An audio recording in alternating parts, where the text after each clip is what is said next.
อัตราเงินเฟ้อของสปป.ลาวประจำเดือนมีนา2025เพิ่มขึ้น 11.2%ศูนย์สถิติแห่งชาติรายงานวันที่25มีนา2025ว่าอัตราเงินเฟ้อเดือนมีนา2025เน่งติ่งเพิ่มขึ้นในจังหวะที่ช้าลงคือมาอยู่ในระดับ 11.2% เดือนมังกร 15.5% เดือนกุมภาพันธ์ปี2025อยู่ในระดับ 12.7% ในนั้นหมวดสินค้าที่มีอัตราเงินเฟ้อเพิ่มขึ้นหลายกว่าหมู่แม่นหมวดที่พักอาศัยน้ำประปาไฟฟ้าและเสื้อเพิงหุงต้มเพิ่มขึ้น 28.6% หมวดรักษาสุขภาพและยาเพิ่มขึ้น 21.4%หมวดเครื่องใช้ในเรือนเพิ่มขึ้น 19.1% หมวดการศึกษาเพิ่มขึ้น 18.1% หมวดร้านอาหารและโรงแรมเพิ่มขึ้น 16.4% หมวดเหล้าและยาสูบเพิ่มขึ้น 15%พร้อมกันนั้น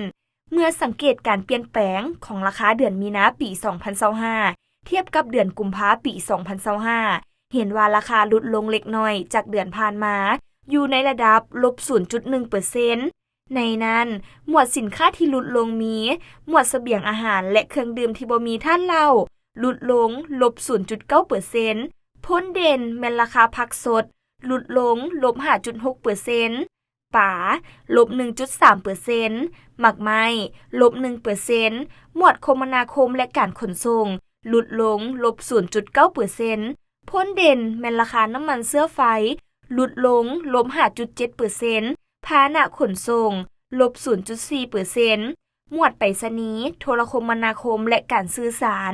ลดลง -0.7% พ้นเด่นแม่นราคาไปรษณีย์ลดลง 2.9% โทรศัพท์ -1% สำหรับอัตราเงินเฟ้อไตรมาส1ปี2025อยู่ในระดับ 13.1% ไตรมาส1ปี2024แม่น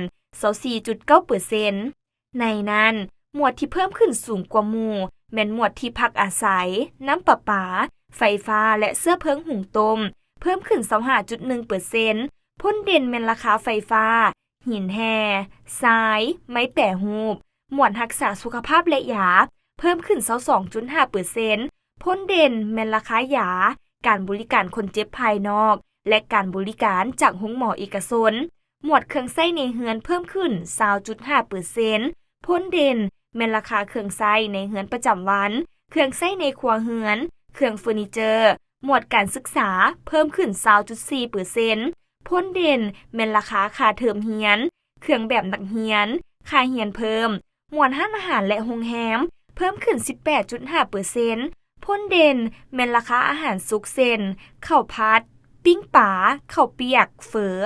สาเหตุต้นต่อของอัตราเงินเฟ้อเน่งติ่งเพิ่มขึ้นช้าลงย้อนสภาพอัตราแลกเปลี่ยนที่สืบต่อมีเสถียรภาพดีขึ้นและสภาพการผลิตโดยเฉพาะแม่นสินค้ากสิกรรมยังสืบต่อสนองได้ตามความต้องการพร้อมนั้นราคาสินค้านำเข้ารวมทั้งน้ำมันเสื้อไฟอยู่ตลาดโลกบ่เน่งติ่งหลาย